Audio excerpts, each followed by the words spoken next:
implementation, which would primarily also be optional, and we have experiments, experimentation and results, and we have a conclusion. Okay, guys, let's hop on to Ali. Did I get all of them? Yeah, yeah, it's all okay. Awesome. So very quickly, abstract is what? Abstract is primarily a higher level summary of your entire paper, right? So when you are going to read a research paper, the abstract sort of tells you what the problem was, and it does that in a few lines, and then it tells you what the methodology was. Again, it does that in a couple of lines, and then it tells you what results we got, right? A very simple 100 to 150 words summary of what the paper was. Introduction is it's about setting the ground, right? Whenever you're writing a paper, you should sort of be able to explain why you're writing it, right? And let's say if I'm writing a paper on detecting depression, perhaps with machine learning or with neural networks, why is detecting depression a problem, right? Why do you want to work on it? You need to sort of set the ground on why this needs to be done. Why? Because there's growth of social media, right? You need to discuss that factor. You need to tell why this is an important problem in the society to be solved, right? It's not just about adding neural networks to a data set and getting a good score and publishing that, right? It's about why your contribution is important, right? Why the domain that you're working in is important, right? That's a very important part. And we all know about attention is all you need. I did a a session with TFUG Islamabad before about it too. And why did they come up with that paper, right? What ground were they trying to set? What industry were they trying to target? It was explained, right? And that's a very important concept of why you should be writing a paper. So this is where you set the ground. You set the reality of why your domain needs to be worked on. Literature review or related work is what have the people done before, what did they achieve? So like this is where you sort of ask yourself this question. When you're trying to solve a problem, you ask yourself what has already been done. What if someone has already built chat GPT, right? And you're just there trying to build a named entity recognition model for English. Is that needed? Not anymore, right? So the thing is, you need to understand that there needs to remain a gap. So you read all of the previous things that are done in the same domain. You go and read different papers, search up keywords on Google Scholar. So let me show you what Google Scholar looks like. So just write Scholar on Google, right? And just go to the first link. It's called Google Scholar. Here, let's say I do not know what sort of thing I'm looking for, but let's say I'm interested in perhaps mm, I'm interested in predicting salaries of NBA players, right? NBA player salaries, right? And this has all of the papers, so it's not just machine learning, right? So I need to sort of write that I want to read the papers that are working in NBA player salaries with deep learning, right? So I just search it up and I get all of these links. Loads and loads and loads of links with loads and loads and loads of pages, right? Lots of them. And then I click on the first one, maybe. And what happens is I get this link and I can read the abstract. The abstract of that paper gives me what? The executive summary of what was done, right? But I believe this particular paper is not accessible for free, right? I guess so, yeah. You need to add information of your institution, they would approve it, and then you may not be able to read it for free. So there's another hack to it. Most of the papers are free. I mean, if we go to this paper that I opened, speech emotion recognition using clustering based geo-optimized feature set, this is free. I just click on it and it opens as a PDF. So that's good. Most papers are free, but a lot of papers again are not. So what do? We just copy this name and go to this really cool website that I know. It's called Sci Hub, right? SCIHUB, and it's sort of like a knowledge base that is extremely free. So I just paste it over here, right? Hopefully, oh, they don't have this paper, okay. Makes sense. Let's do this. Let's do this paper then. ImageNet, a large-scale hierarchical database. See, again, this is not free, so I hope this is available, right? Sci-Hub has a lot of papers that we can access for free. I'll go and see if this one's there. It is, right? Chandali, do you have a question?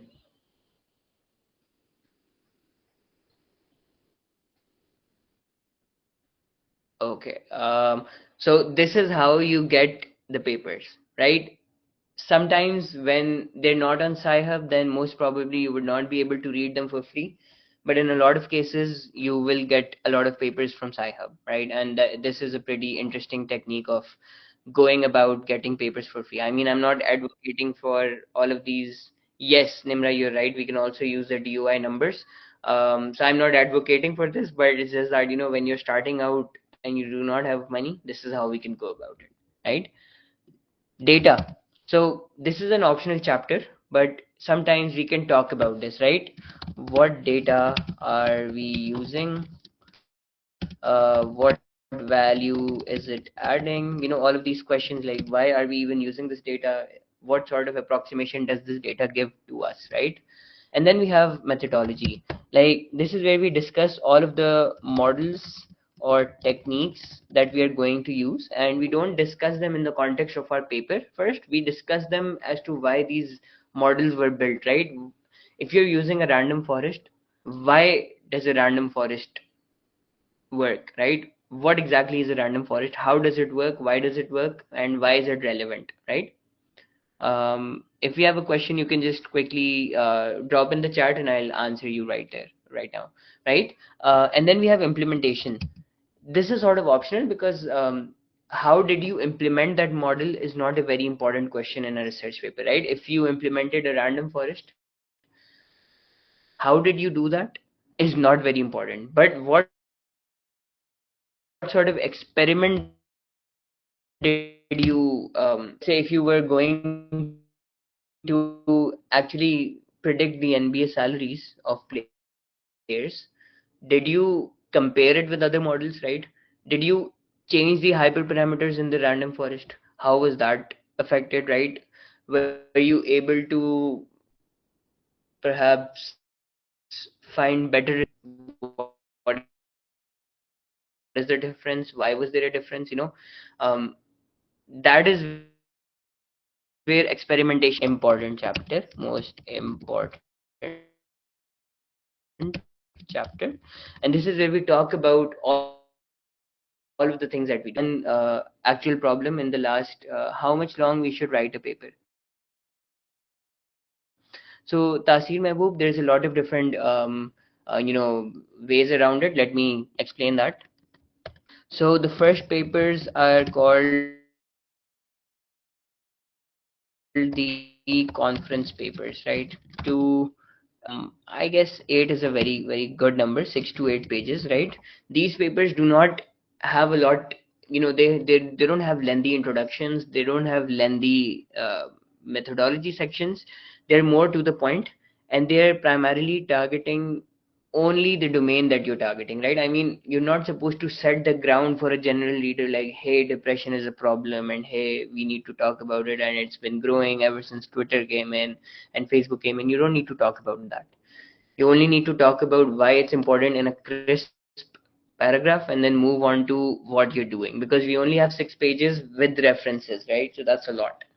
Secondly, papers is one. The second is journal papers. Journal papers are they're about 13 to, I guess they go up to 30 pages, right? These are more general in their context, and you can write a lot more detail. A journal paper sort of looks like a master's degree, kind of. Like a master's degree is roughly like 35 to, a master's dissertation goes up to 35 or 40 pages, right? So a journal paper or two journal papers can sort of look like a single master's degree, right? And then if I am to talk about things academically, the master's dissertation, I hope I get the spelling right. It's about 30 to 45 pages, can go up to 50 as well. A PhD dissertation is basically 4 master's degrees, right? It's not it's that big, and it that means that we're looking at 3 to 4 journal papers in a single PhD. And so this means that your PhD dissertation would be about 120 pages, roughly, right? So I started with this, right? I did 2 of these, but then I've done 16 of these. I've helped a lot of people and tried to freelance around it. No, not these, sorry, 16 of these, right? Master's dissertations. And then I guess I've also looked a bit into PhD dissertations because they're very exciting and they're pretty long as well. Um, so that is that. These are the components of a paper, right? Now we need to formulate a strong research question and direction. Having a strong research question is a very important part, because if you do not know what you're doing, this is where you define what will your contribution be, or what gap have you identified, right? These will be the questions, and then you have to answer them, and you have to drive that goal, that hey, this is what I want to, after perhaps 2 or 3 months of experimentation, this is what I want to achieve. And even if you're not able to achieve it, you would be able to achieve the answers of the experiment or the questions that you had in the back of your mind, and you can publish them very easily, right? Now we're talking about conducting a literature review. What does a literature review look like? Let me tell you. There's a hack to it. First of all, I do not really um I let's say excessive reading is what was supposed to be back when we did not have LLMs and all of these really cool bots, but not anymore, right? You do not need to, I mean, if you're starting out and if you're not very scientifically aware of things, or if you're not very accustomed to reading them, there's easier ways now, right? And you may not need to excessively read the papers anymore. One way to go about it is to let's say go to this website. It used to be called SciSpace. Now it goes under the URL typeset.io, right? And I'll just open the main page first. This is the fastest research platform ever. This is what they claim, and I highly agree with them, right? Um, so what happens here is, I would take a paper, right? I would just copy the name and I would paste it over here, right? And it would then start to, sorry Kasim, I'll get back to your question really soon, right? So it will just start to give you all of the papers that are relevant to this topic, right? So I just open, let's say I just open this first paper, and it gives me a window for this paper, right? And now I can ask it all of these really different questions, right? What are these questions? I can ask this chat with paper database, sort of like an LLM at the back, explain the abstract to me very easily, right? Storm Genie or Stanford. Yeah, that's great. That is amazing too. Yes, absolutely, absolutely. Right? It would start to give you all of those answers here, just like ChatGPT, right? At the same time, it would suggest you new questions. You can ask all of these different questions, like what GPU techniques improve training speed significantly, and this is all from inside the paper, right? These are all of these different techniques and experiments that you're trying to run, and what data augmentation techniques were utilized in the training. It would start to answer you, right? And you would get the answers to all of the things that you want. And it's pretty simple, easy to use, extremely intuitive, just like ChatGPT. Or even, just upload the paper to ChatGPT and ask it questions and ask it to summarize it for you. make yourself more productive, right? That's one way to go about it. But if you are to actually read a paper, like you actually want to read through it, then this is what I do.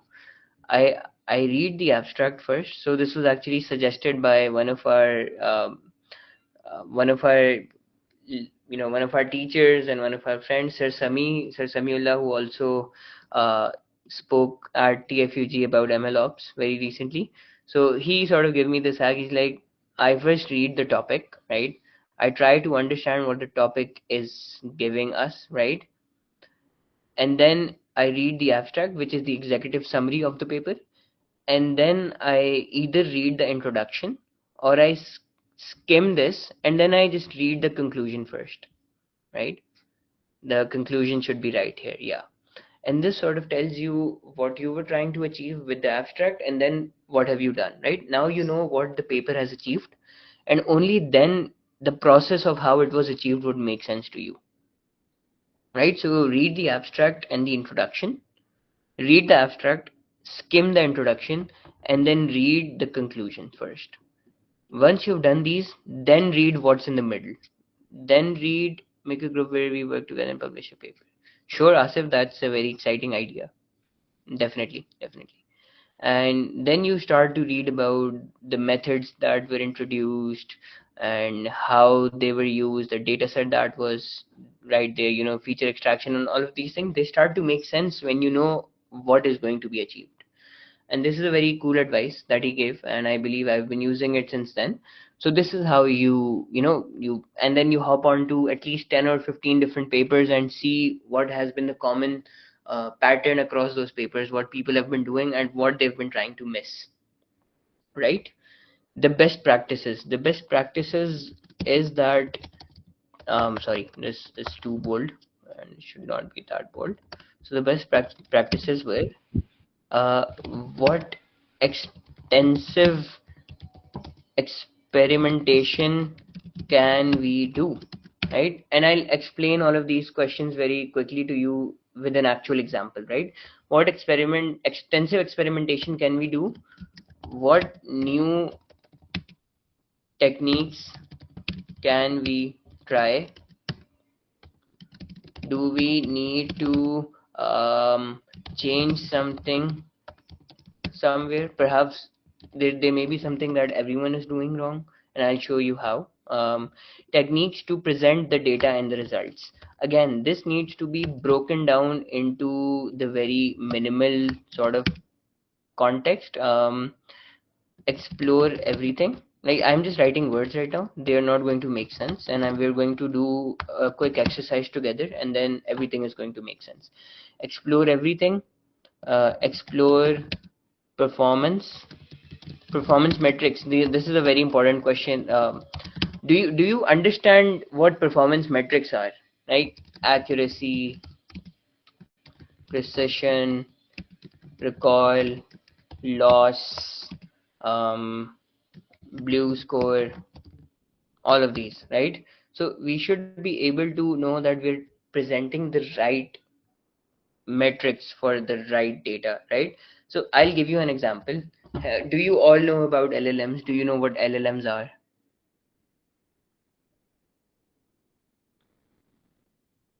Perfect. Yes. So if I want, let's say the question is, what is my name, right? Or let's just say, introduce yourself, right? This is the prompt, right? Prompt. This is our prompt, right? Introduce yourself, okay? And I expect the LLM to give the answer. This is my expected answer, right? Expected answer. I expect the LLM to say this is Maaz Ali Nadeem, right? Let's just say this is Maaz. Let's remove that. And the LLM actually says I am Maaz. Now, are these two answers contextually similar or not?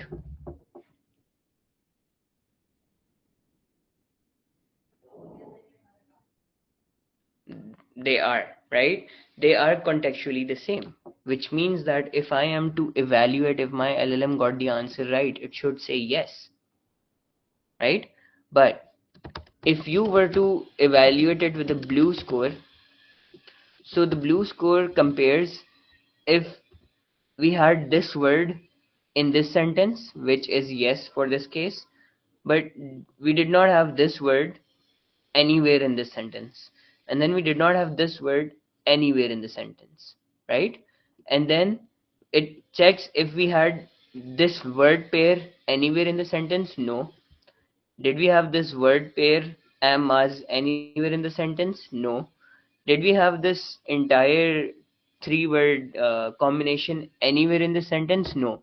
So it would have a blue score that is about, you know, perhaps 0.3 or something, right?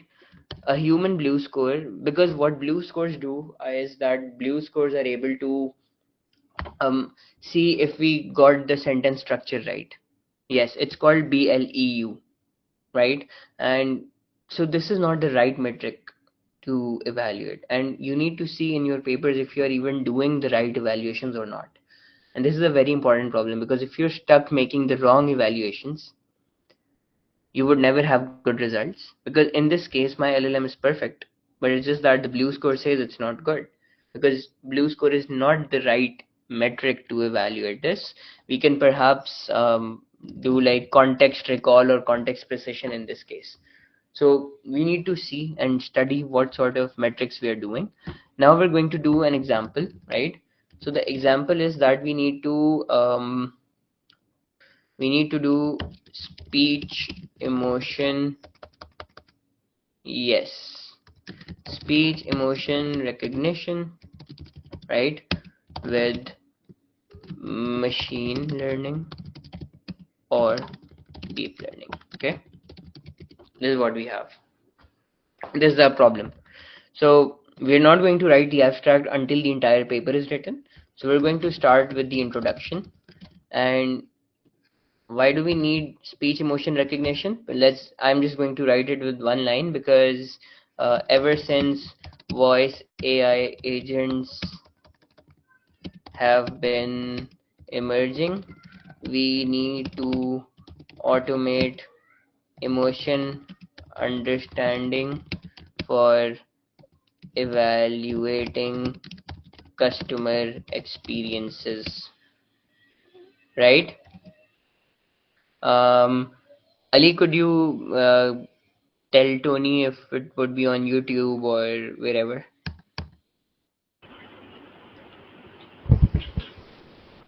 Sure. Okay, so introductions have to be really long, but we're writing a really small one-paged paper today, right?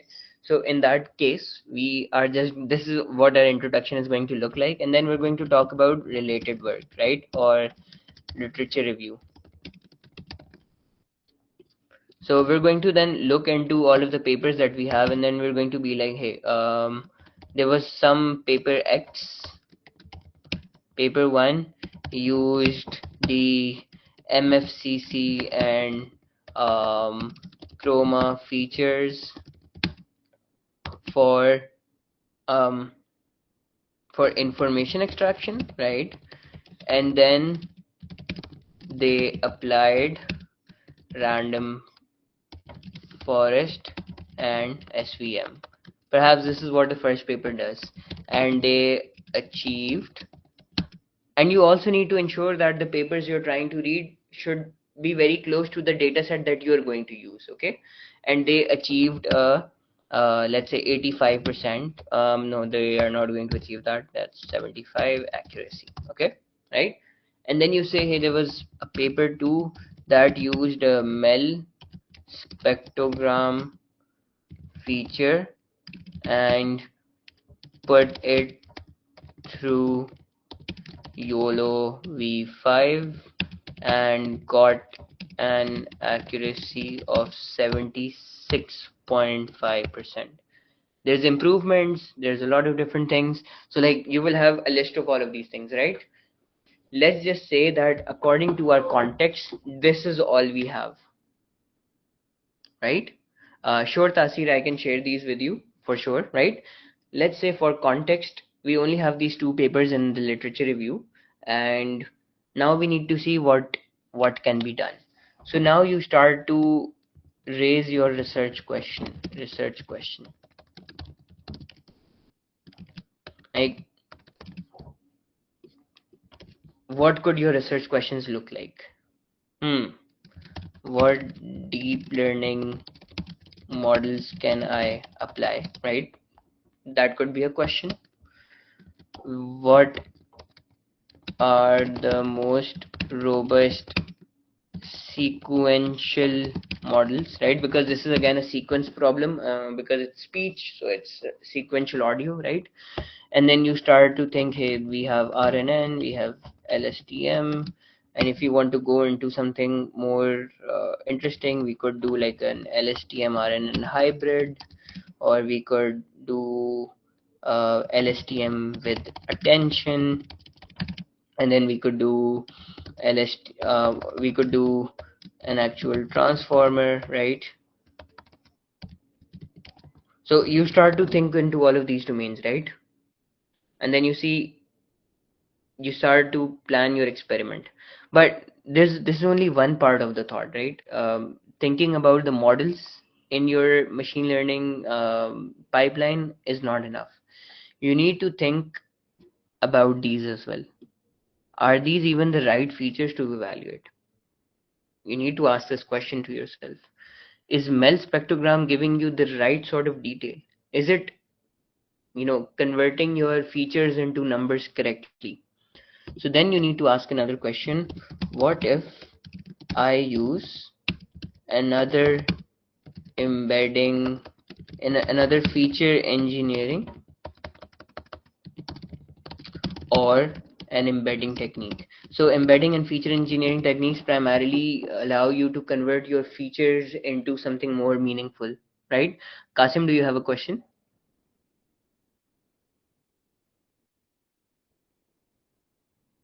Kasim, you have your hand raised. Do you have a question? Okay, in chat. Uh, Sir, I want to predict certain crops using machine learning that can sustain excess water. Those crops can be planted. Please read this question when you get free. For sure, Kasim. That's many people have written on crop prediction using ML. I want to research on the prediction of certain crops that sustain that must be planted in Sindh and Balochistan to sustain excessive water.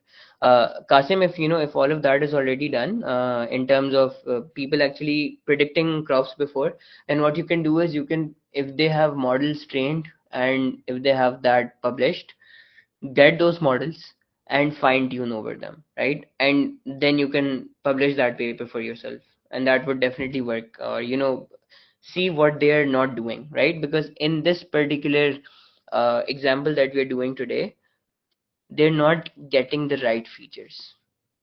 These features are not enough. Even if you apply a very deep learning model over these features, the maximum accuracy that you can get, yes, Sasi, you can improve the research, or you could, take the research into a more domain specific problem, like the one that you mentioned about the specific crops in Sindh and Balochistan, right?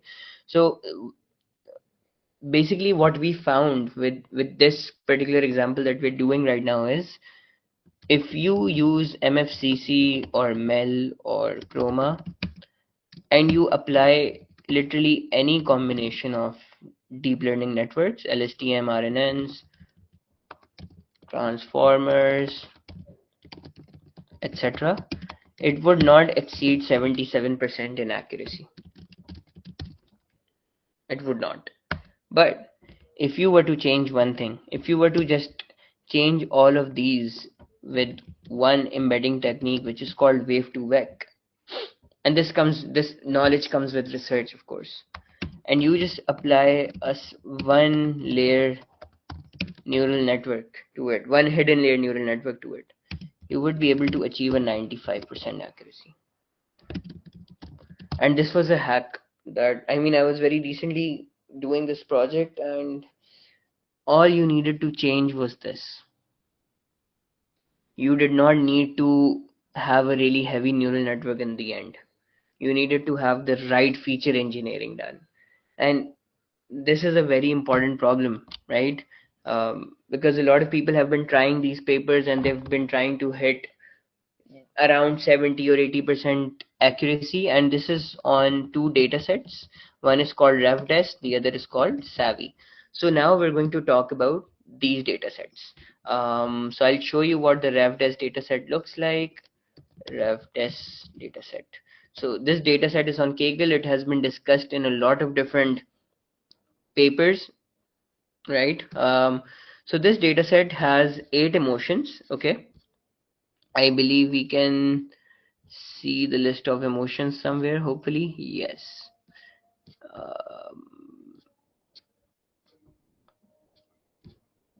Not sure if we can see the list of emotions. I believe yes. Yes, calm, happy, sad, angry, fearful, surprise, and disgust, right? And then basically this entire, you need to then do a chapter on explaining what your data set looks like. Is it balanced? Who contributed to it? How many male participants did we have? How many female participants did we have? How many emotions did we have? And then questions like how many male participants contributed to how many emotions, right? Let's say I ask Ali to record three different audio examples of calm, but then I ask someone else, Mavra in the team perhaps, to record only one audio for calm, right? And then there would be a disbalance. So we need to explain that what sort of disbalances are in the data set, right? But in the case of RevDes, what we have is we have 100% balanced sort of a data set, 100% balanced, right? Which means that we had 12 males, 12 females, all contributed equally to all emotions. Everyone did equal contribution. So this is a perfectly balanced data set. Now, from the questions that we had, methodology, it's not that difficult. Methodology is what is wave 2x, right? What is, let's say you're applying other models like RNN. What is RNN? How does it work? What is a one layer neural network? What is it? All of those questions. So methodology is pretty easy. For sure, Zulkarnain, I will do that. Uh, and then we have a literature review that we just did before, right? Um, Best practices. How do we think of what needs to be done? Best practices. Okay, best practices. So, like, now we know that we have a male and female data set, right? And we need to put all of those experiments together. So what you do is think of a huge experiment set. How? By doing all of those experiments for the male class, right? And then also doing them for the female class separately. Like you're doing them in a combination. That's one way of doing it. And then you run all of those same experiments by dividing the data set, keeping only the male participants and seeing how the model performs on only the male class, and then doing that also for the female class, and then doing one which is combined, right? But that's not it. Now you know how the model performs in combination. Now you know how your research performs for the male class. Now you know how your research performs for the female class. But there's more to it. You can also then do it emotion wise. How? What would this be? How does your model perform when it's trying to predict calm? How does your model perform when you're trying to predict happy? How does your model perform when you're trying to predict sad? How often does it make a mistake when you're trying to predict sad? Like, there are a lot of interchangeable emotions, right? Happy and excited are two very similar emotions, and sometimes the model would get them wrong. So then you need to identify if your model is mistaking happy to be excited, or is it mistaking happy to be sad, right? If it is mistaking happy to be sad, you're doing something wrong in your methodology, right? You need to go back and improve your techniques. But if you're doing if your model is mistaking happy to be excited, it's fine, because it's an inherent problem that comes in our emotion. Like, you can't tell with my voice if I'm happy right now or sad or whatever, right? You can't tell that, because inherent emotions have these problems and inherent voices have these problems, and the diversity is also there, right? Pakistanis speak a little differently, they express their emotions differently. Someone in perhaps Mongolia does it differently. Someone in France does it differently. Someone in Brazil does it differently, right? Everyone has their own pitch, their own frequency, their own ups and downs in the tone. So those are inherent problems that models and not even humans have been able to solve, right? So you need to try to open up the experiment as much as you can. And when you have opened the experiment as much as this, what needs to be done is you need to then evaluate and put that into results. Now let me, I'm not sure if I should have showed this or not, but I would love to do it. So I did this really cool, no, not this. Speech emotion. I'm sure I have it somewhere.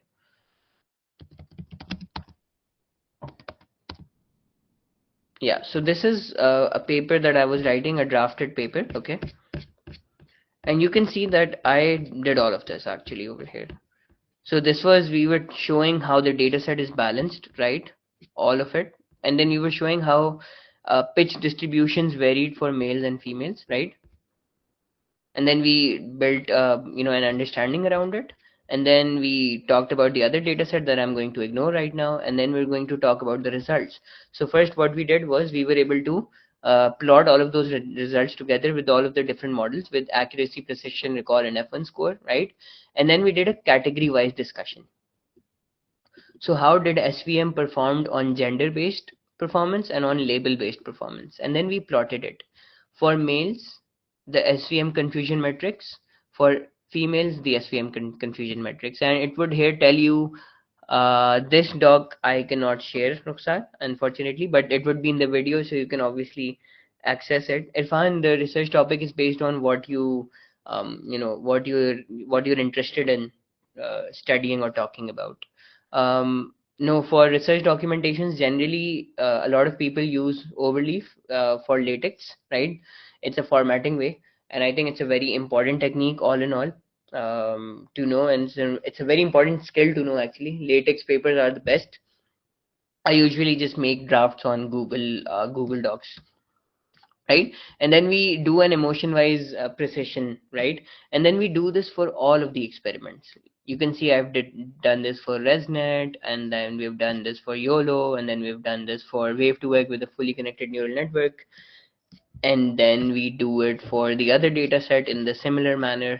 Same experiments run on both data sets. Now this data set only has the male class, so we're not doing the gender wise distribution in this data set, but we're doing the breakdown like before, right, for all of the models. And this is how you really open up your entire research. Like, all in all, this is how you need to do it, right? So this is how you structure your results, and this is how you talk about them. This is how you break them down into really smaller components, because what you will see is some class would be performing better.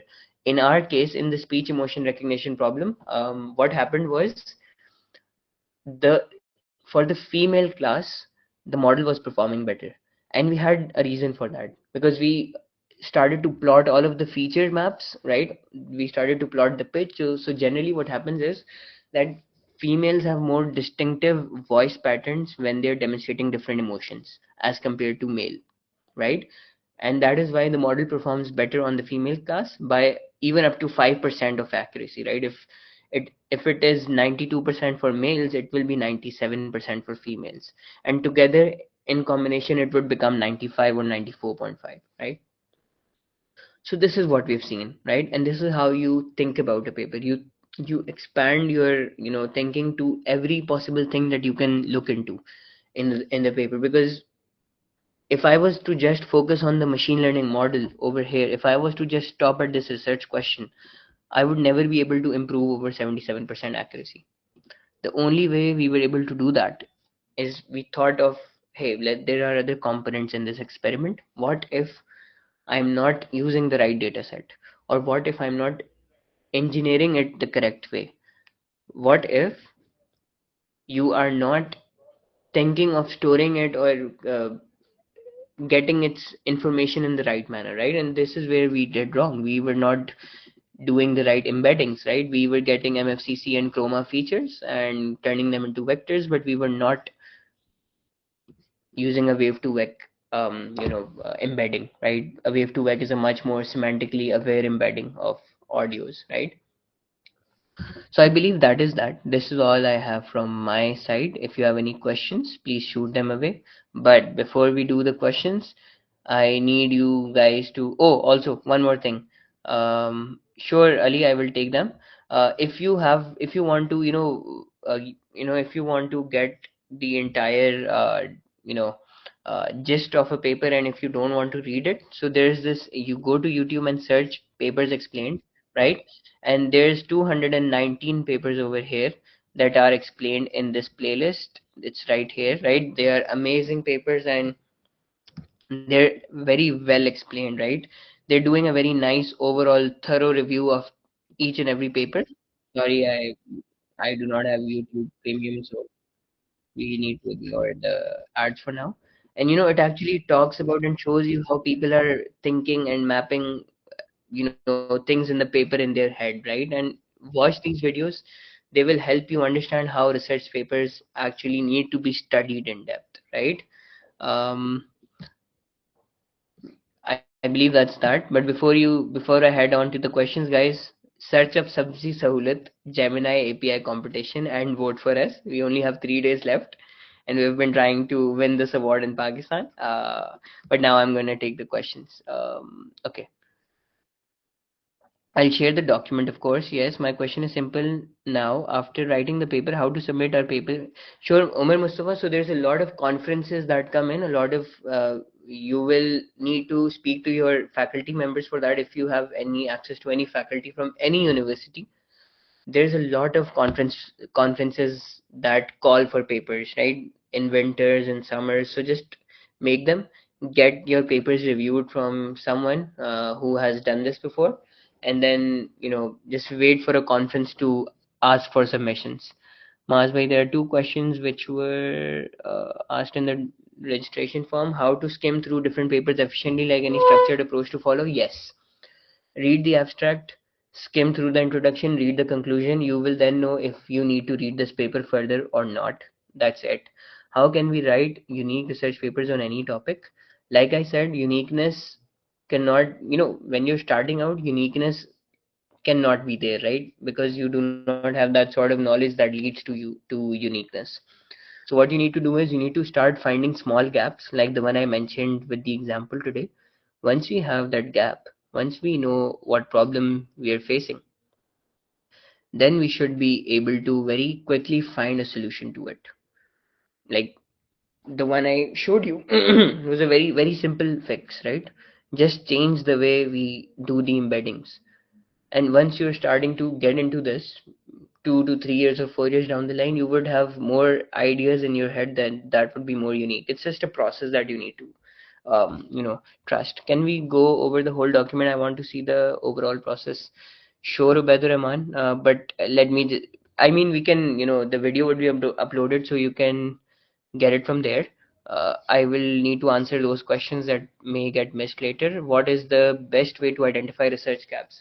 Olia, see what's done, see what crucial components are missing, evaluate each component, and see where something very important has been missed, right? But for that, it involves a lot of reading. Have voted using 3 different Google accounts. Thank you, Wes. My question is simple now. Okay. How to submit our paper? I think that was done. Um, Okay. Javeria, from the writing point of view, is it ethical to use generative AI tools to help? Yes, absolutely, Javeria. I use a lot of ethical, not ethical, but a lot of generative AI tools. I use Claude, I use GPT, and I sometimes also use Stealth Writer AI to. Thank you, Aisha. I also use Stealth Writer AI to restructure it. But I mean, if you're going to Google, right, and then you're getting information from somewhere, ChatGPT is just another knowledge base for now. And this is the problem. We have a knowledge base at the back, right? And the knowledge base just happens to be a generative AI tool right now. So it's fine. You need to restructure it, you need to learn from it, and you need to improve over it, right? So it's pretty easy. It's not that hard. You need to get into generative AI tools for sure. They really help you be productive and just increase your knowledge base. And it's fine. It's honestly fine. There's nothing unethical about it, unless you're just copy pasting it and not thinking and giving your own input. It's perfectly fine. It's like saying, hey, I can type something on the laptop, but I want to write it by hand. It's just that technology is helping you be more productive, right? To write a research paper, do we have to implement it ourselves? Yes, Mariam, generally that is the game, right? You need to run through those experimentations, you or someone you know who can, write it and co-author it together. Because in my papers, I was not on the implementation side, I was more on the ideating and writing side, right? There were always better people in my team who would run the experiments better than me, right? So I was not primarily the one coding, and no one really asks you if you yourself coded it, right? But you need to know what experiments were done, how they were conducted, what was improved. Thank you, Aman. That is very incredible. Um, Share the docs that will be helpful. Sure, sure, sure. Um, when starting, should we focus on problems of the topic or the techniques that will be used? Uh, Problems leading to techniques, right? All of that. Okay, and guys, I think the meeting is about to end. So if you have any further questions, you can. What if someone has coded it? We just change the data set on which it was fine-tuned. Yes, we can do that, but we need to see what contribution we're making. Okay, guys, I think Allah Hafiz. If you have any questions, reach out to me on LinkedIn.